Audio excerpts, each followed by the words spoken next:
Welcome to More Context, the channel where I add context to stories in the news. Recently, Kamala Harris has been criticized for campaigning with Cheney, so I'm going to explain why Democrats always move to the center and why it doesn't work like it used to, and what we can do to improve this situation. Now, pundits and political strategists will always argue that flipping votes is worth twice as much, and that's their explanation for moving to the center. There's a major problem with that, but to properly explain that, I'll have to explain a problem from economics called the ice cream truck problem. It goes like this. There are two ice cream trucks on a small beach, and they're competing against each other for the most customers. Where should they locate on the beach? Well, with no further information, I might suggest the best for the beachgoers would be at 1/4 and 3/4 the length of the beach, to minimize the maximum distance anyone has to walk to get their ice cream. But the ice cream truck owners are clever. So one of them realizes what actually determines the winner is where the midpoint between the two trucks is. And he can move that midpoint so his half of the beach is larger by moving towards the other. In this case, we'll say he moves a distance d, so the midpoint will move d over 2 further over. So if we assume an even distribution of people and normalize the lengths, then the first ice cream truck loses d over 2 people, and the second one gains d over 2 people. But then the other ice cream truck owner realizes what's going on, so he also moves towards the other, until they end up right next to each other. If they run into each other before reaching the center, then the one on the smaller side can leapfrog the other, moving towards the center, and they can keep doing that back and forth until the center is reached. Compare this to two politicians trying to decide where they should position themselves on a left-right spectrum. A politician who's towards the other ends up with more voters who are closer to them than their opponent. And while they may struggle to overcome things like party loyalty and figuring out how to reach out to different groups of voters, still there is an advantage one would appear to be able to gain by moving towards their opponent. And since flipping sides is much harder to do in politics, some Democrats even try to go past where they think the center is to get what they think is an even larger share of the votes. Next, we add in primaries, where we can think of splitting the beach in two and having two mini-elections, where each candidate has an advantage if they move towards the center of their respective parties, but that moves them further from the overall center for the general, hence why they have to move to the center for the general, and why establishment Democrats absolutely hate primaries. They think it makes it harder for them to win. It is also part of why primaries are so important for anyone who wants to actually change anything, because it is our opportunity to push policies somewhere else than just the same center where politics has been. So how does Trump stay competitive? Why isn't this strategy working anymore? I mean, in the run-up to 2016, it was actually pointed out a lot that he needed to move towards the center, and he never did. So how did he actually win?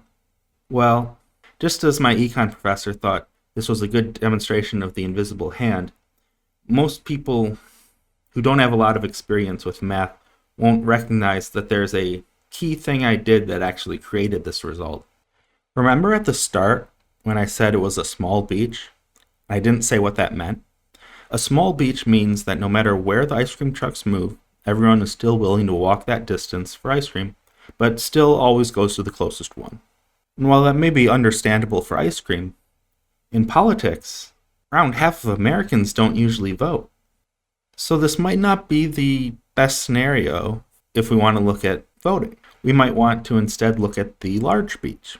So what happens on a large beach? Well, here we are, and now I've added cutoff lines meant to represent the average max distance someone is willing to walk for ice cream on a now larger beach, or the max political distance someone is still willing to move to vote for a candidate. So let's move an ice cream truck a distance d just like before. Just like before, the midpoint moves a distance d over 2, but the cutoff point now moves a distance d. If we again assume an even distribution of people and normalize the lengths, then the first ice cream truck loses d over 2 people, the second one gains d over 2 from the middle, but then loses d from the cutoff. So you add d over 2 and then take away d, that's an overall loss of d over 2. So both ice cream trucks lose d over 2 people, and the only difference from moving towards the other is that fewer people get ice cream, or fewer people vote. Now there is no inherent advantage to moving towards or away from your competition. So yes, flipping votes is worth twice as much, just like the pundits say. But because the midpoint only moves half as much, you should only expect to flip half as many. And saying that flipping is worth twice as much actually doesn't explain why you should move to the center. But this can't be right. We know politicians have won this way. So where does the advantage come from? Well, voters aren't evenly distributed. If there's a denser group of voters in the center, then moving towards the center makes sense. If there are fewer centrist voters, then moving towards the center might not be that great of an idea. Another important result from this model is, unlike the small beach scenario, where all voters vote every time, and we get a very good picture of where everyone stands, in the large beach scenario, we don't know where all the non-voters stand. Perhaps there's a different set of policies that is actually more popular and should be the center, but because it is outside the current Overton window, we would never know. So how popular is this so-called center? Well, there's been a fair amount of research into that area, and there's a lot of different methodologies, but the consensus appears to be that the center is a lot less popular than it used to be. So the strategy of moving to the center made far more sense back in the 90s than today. This is why so many people will still say that Democrats and Republicans are really one party, and that was pretty much the case back in the 90s. But now, instead of two parties both pretending to help working people while constantly selling them out, now one of them is also fascist. So what are the other problems of this ice cream truck model? Voters often don't vote for the candidate that's actually closest to them. To flip a voter, you have to overcome party loyalty and where they're getting their news. I would suggest that Democrats trying to position themselves such that they're dependent on flipping Fox News viewers is a pretty risky move. That said, the way Trump has been going full fascist lately, there really should be a lot of Fox News viewers who, even without Kamala Harris moving at all, are now closer to Kamala Harris. So they should vote for Kamala, but the challenge is how do you actually get them to do that?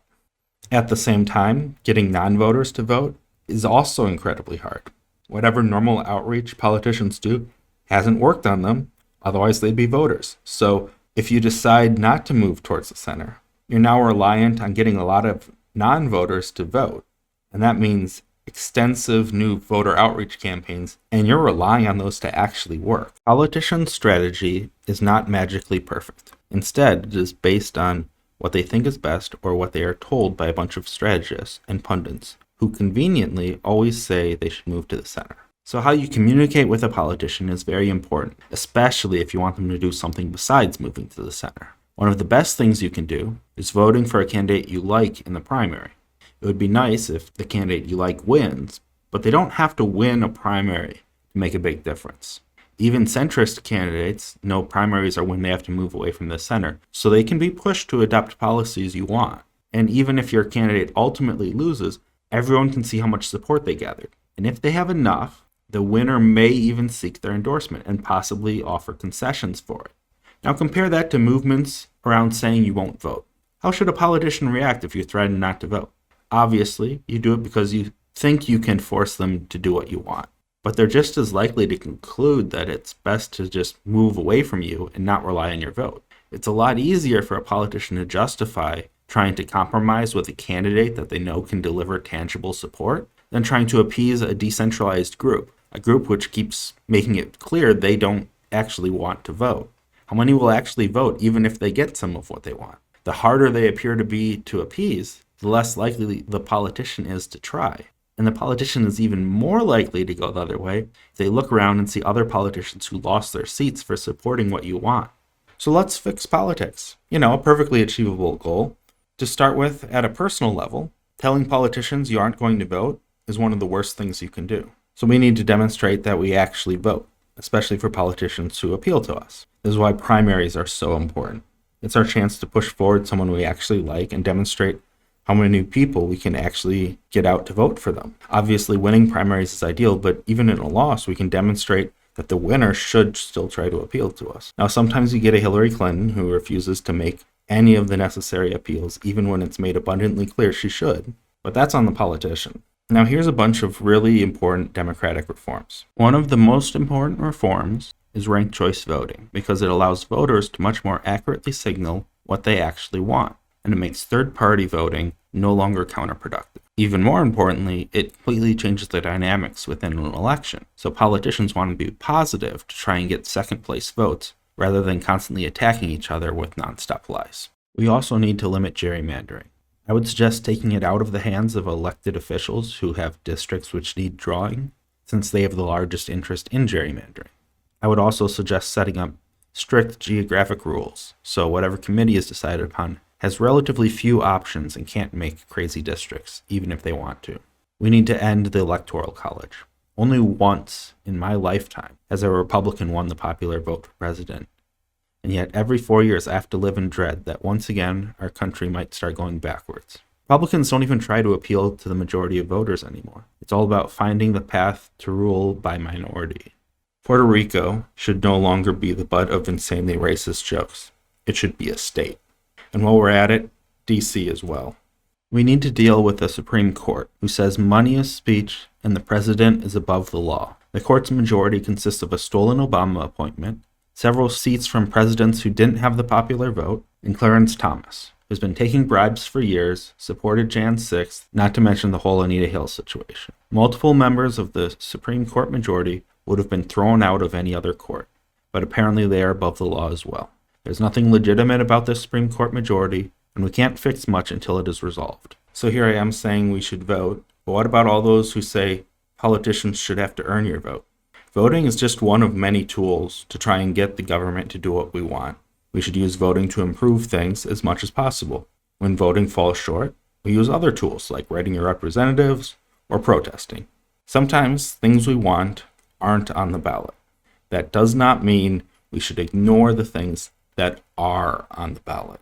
Let me get straight to the point and say what the Washington Post and LA Times were too afraid to say. You should vote against Trump. Trump says if he wins, you'll never have to vote again. So it doesn't really matter what issue you wish was on the ballot. If Trump wins, it may never have a chance to be on a ballot again. Trump is a fascist, and it's not just me saying that. Many Republicans who held him back in his last term as president are saying it, and they won't be there to hold him back again. He wants to go after the enemies within. And by the way, if you're a minority or anyone on the left, that's you. Now, I would remind you of abortion rights or his terrible economic plans. We all know the reason some on the left still don't want to do everything they can to stop Trump is because of Gaza. Well, Trump calls Biden and others he doesn't like Palestinians.